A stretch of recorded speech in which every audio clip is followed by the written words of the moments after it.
오늘도 주님과 함께하는 복된 날 되시기를 축원합니다. 만물의 마지막이 가까이 왔으니 그러므로 너희는 정신을 차리고 근신하여 기도하라. 무엇보다도 뜨겁게 서로 사랑할지니 사랑은 허다한 죄를 덮느니라. 살아계신 하나님, 주님을 의지하며 주님과 동행하며 살아가기를 원합니다. 성령께서 붙들어 주시고 주장하여 인도하여 주시옵소서. 무엇보다 우리 주님을 본받아 사랑의 마음을 가지고 살아가게 하시고 매 순간 어떤 상황에서도 감사가 끊이지 않는 삶이 되게 하옵소서. 복을 나누어 주는 복의 근원이 되는 삶을 살게 하여 주시옵소서. 예수님의 이름으로 기도드립니다. 아멘. 주시는 말씀은 베드로전서 4장 12절부터 19절까지입니다. 사랑하는 자들아, 너희를 연단하려고 오는 불시험을 이상한 일 당하는 것 같이 이상히 여기지 말고 오히려 너희가 그리스도의 고난에 참여하는 것으로 즐거워하라. 이는 그의 영광을 나타내실 때에 너희로 즐거워하고 기뻐하게 하려 함이라. 너희가 그리스도의 이름으로 치욕을 당하면 복 있는 자로다. 영광의 영 곧 하나님의 영이 너희 위에 계심이라. 너희 중에 누구든지 살인이나 도둑질이나 악행이나 남의 일을 간섭하는 자로 고난을 받지 말려니와 만일 그리스도인으로 고난을 받으면 부끄러워하지 말고 도리어 그 이름으로 하나님께 영광을 돌리라. 하나님의 집에서 심판을 시작할 때가 되었나니 만일 우리에게 먼저 하면 하나님의 복음을 순종하지 아니하는 자들의 그 마지막은 어떠하며 또 의인이 겨우 구원을 받으면 경건하지 아니한 자와 죄인은 어디에 서리요.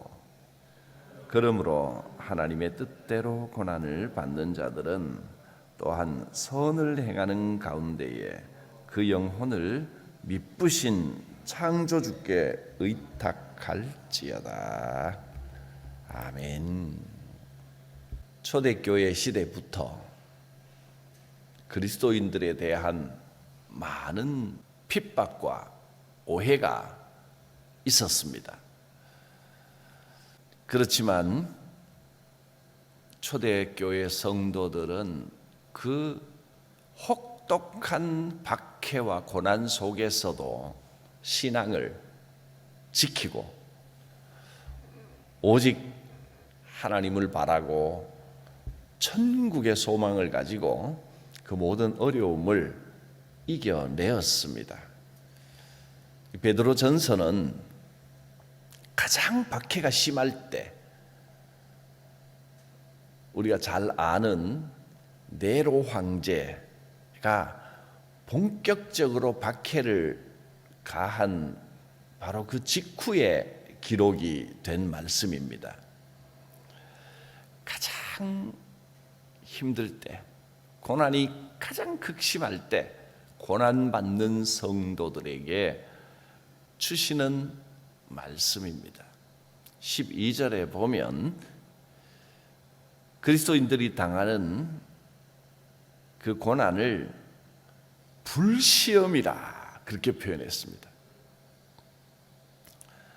사랑하는 자들아, 너희를 연단하려고 오는 불시험을 이상한 일 당하는 것 같이 이상하게 여기지 말라.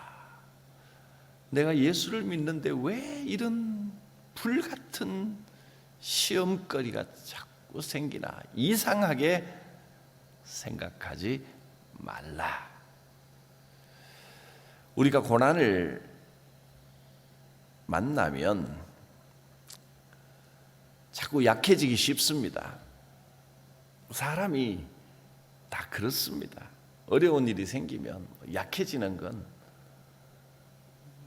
인간이기 때문에 어쩔 수가 없습니다. 그런데 고난이 아니고 좋은 일만 계속 있다고 해서 우리가 뭐 또 강해집니까? 그렇지도 않습니다. 어떻게 생각하면 고난이 없을 때 더 약해지기도 합니다. 그래서 하나님께서는 사랑하시는 자녀들, 하나님의 백성들에게도 때때로 고난이 있는데 고난이 있고 없고를 떠나서 언제든지 하나님을 의지하고 그 고난을 잘 인내하면 오히려 복되다. 하나님의 인도하심이 더욱 함께 할 것이다 하셨습니다. 주 안에서 받는 고난을 힘들어하지도 말고 부끄러워하지도 말고 고난은 인내하면 하나님께 영광을 돌리는 도구가 됩니다. 13절 볼까요? 오히려 너희가 그리스도의 고난에 참여하는 것으로 즐거워하라.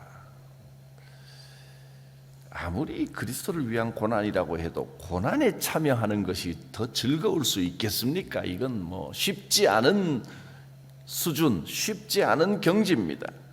그런데 우리가 고난에 참여하는 것으로 즐거워할 수 있는 이유가 무엇이냐 하면 바로 이어 나옵니다.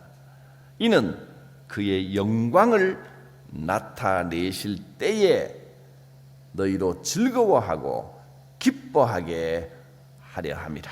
내가 고난당할 때에 인내함으로 하나님께서 영광 받으시는구나라는 마음이 들면 우리는 기뻐하고 즐거워할 수 있습니다. 주여, 내가 이 고난을 믿음으로 감사함으로 이겨낼 때 하나님께서 영광 받으시는 줄 믿습니다. 그럴 때 오히려 이 깊은 곳에서 기뻐하고 즐거워하는 마음도 생길 수 있다는 것입니다. 요업은 이렇게 고백했지요. 내가 가는 길을 오직 그가 아시나니 그분이 나를 단련하신 후에는 내가 정금같이 나오리라. 이 고난의 단련을 통해서 내 인생이 정금같이 순금같이 변화될 줄 믿습니다. 주의 이 고난을 통하여 쓰러지지 말게 하시고 시험 들지 말게 하시고 이 고난을 오히려 축복의 기회로 변화시키게 하여 주시옵소서. 우리를 순결하게 정결하게 만들어주는 고난입니다. 기도하며 이겨내십시오. 당연히 힘은 들 것입니다. 힘들 때가 있습니다. 그러나 여러분의 믿음으로 능히 이겨낼 수 있습니다. 하나님께서 힘을 공급하십니다. 그러므로 때때로 만나는 이 고난이 이상한 일도 아니요, 부끄러워할 일도 아니요, 이 고난을 통과하면 하나님께서 복 주시고 내 믿음을 한 단계 끌어올려 주십니다. 이 베드로전서에 가장 많이 등장하는 세 단어가 하나는 고난, 또 하나는 기쁨. 고난하고 기쁨은 참 어울리지 않는데 고난이 나오고 기쁨이 나오고, 그리고 세 번째 단어가 소망입니다. 고난, 기쁨, 소망. 이것만 잘 기억하면 베드로 전서는 정복 끝입니다. 이 단어를 중심으로 말씀을 읽으면 한없는 위로가 오고 말씀이 주시는 힘과 능력이 부어지는 것을 느낄 수 있을 것입니다.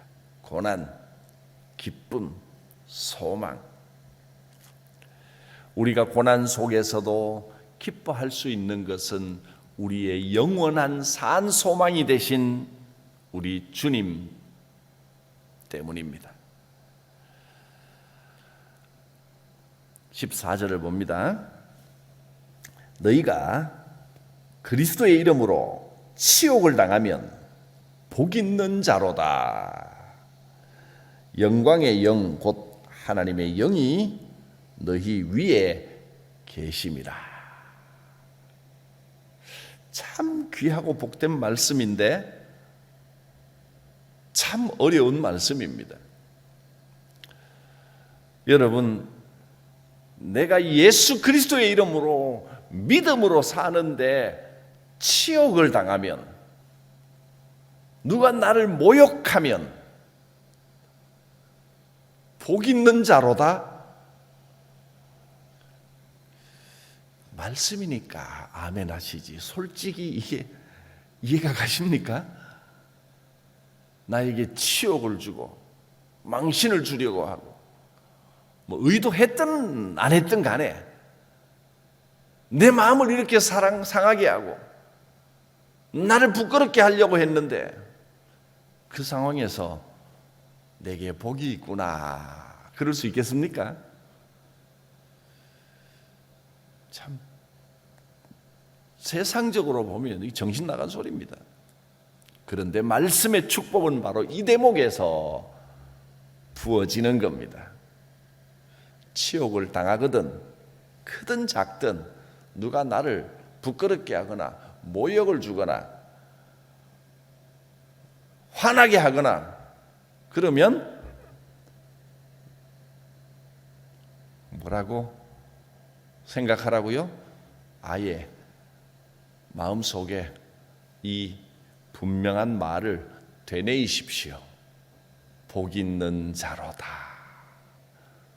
저 사람이 나를 부끄럽게 하려고 하고 나에게 치욕을 주는구나. 아싸, 나는 복 있는 자로다. 주께서 복을 주시려나 보다. 말씀이 틀림없이 약속하셨습니다. 부끄러워하지 말고, 민망해하거나 화내지 말고, 분을 품지 말고 복 있는 자로다. 주께서 복 주시는구나. 그렇게 생각하면 틀림없다는 겁니다. 이 복을 받아 누리십시오. 그런데 누가 나에게 치욕을 줄 때 부끄러워하고 화내고 분내고 다 해버리면 받을 복이 없습니다. 인내해야 됩니다. 치욕과 고난을 참고 인내하면 치욕이 크면 클수록, 인내가 크면 클수록 내게 주시는 복도 큰 것입니다.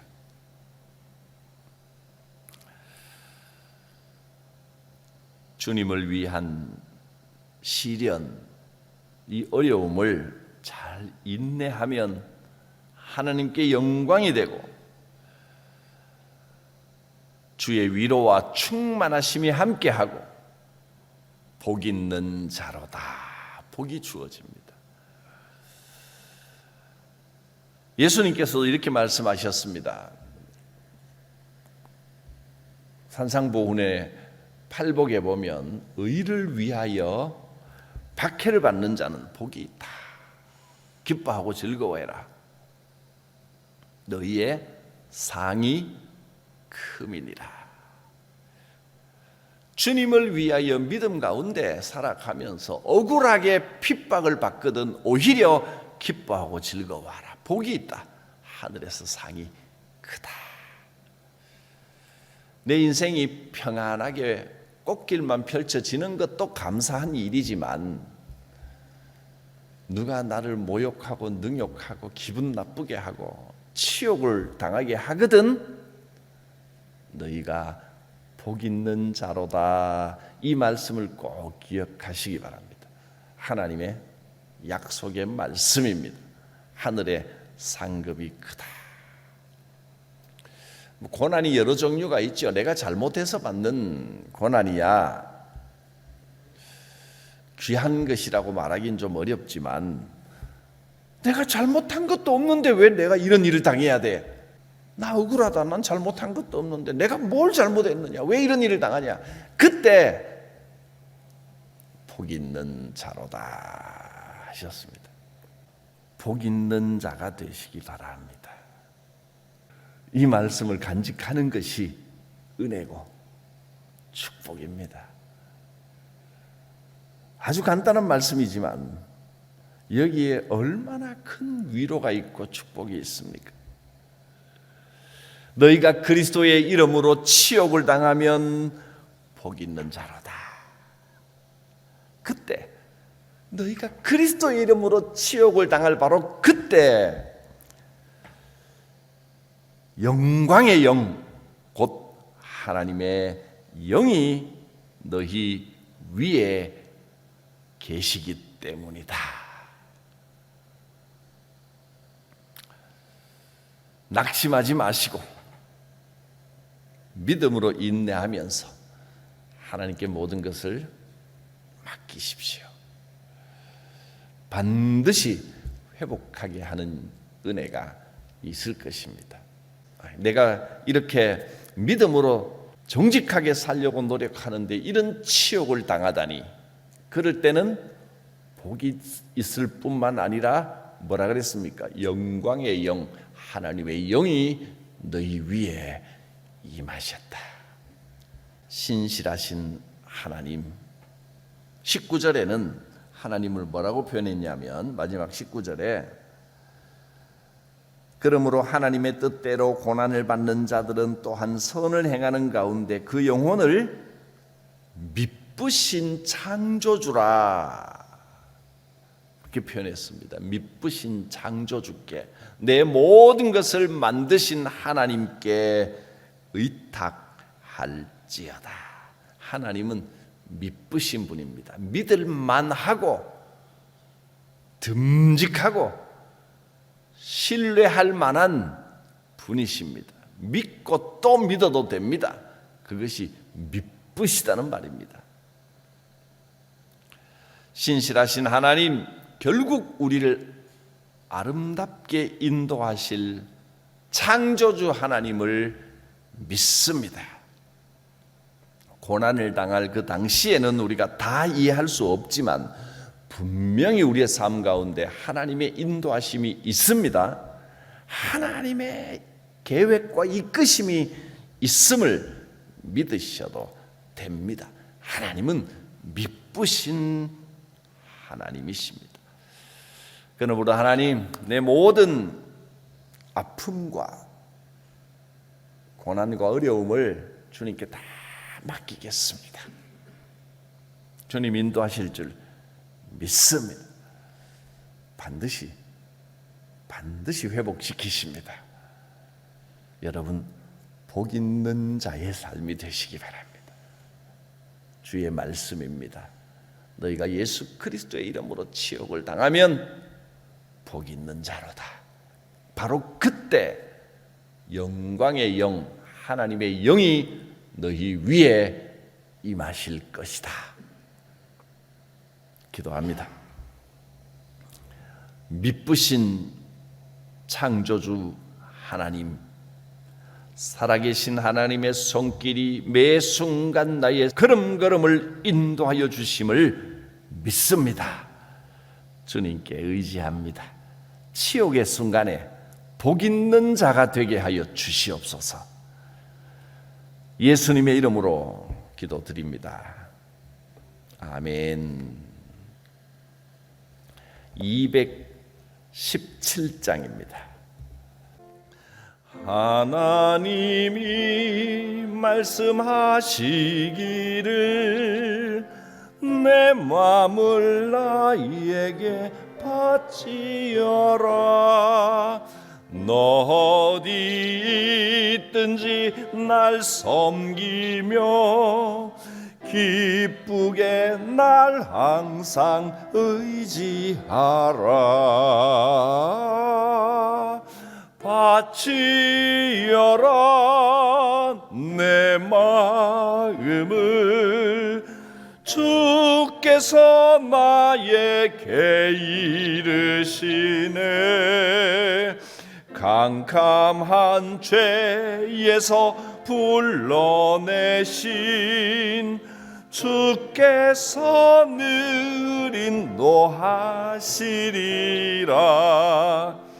구주께서 말씀하시기를 내 마음을 나에게 다 바치고 사악한 죄에서 벗어나면 나 어찌 널 구원 않겠느냐. 바치어라 내 마음을 주께서 나에게 이르시네.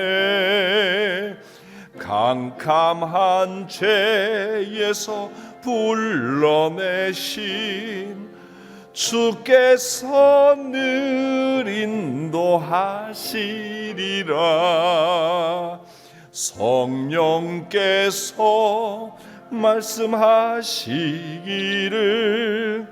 가진 바 모든 것 다 맡기고 내 맘도 기쁘게 바치어라. 풍성한 은혜를 더하리라. 바치어라 내 마음을 주께서 나에게 이르시네. 캄캄한 죄에서 불러내신 주께서 늘 인도하시리라.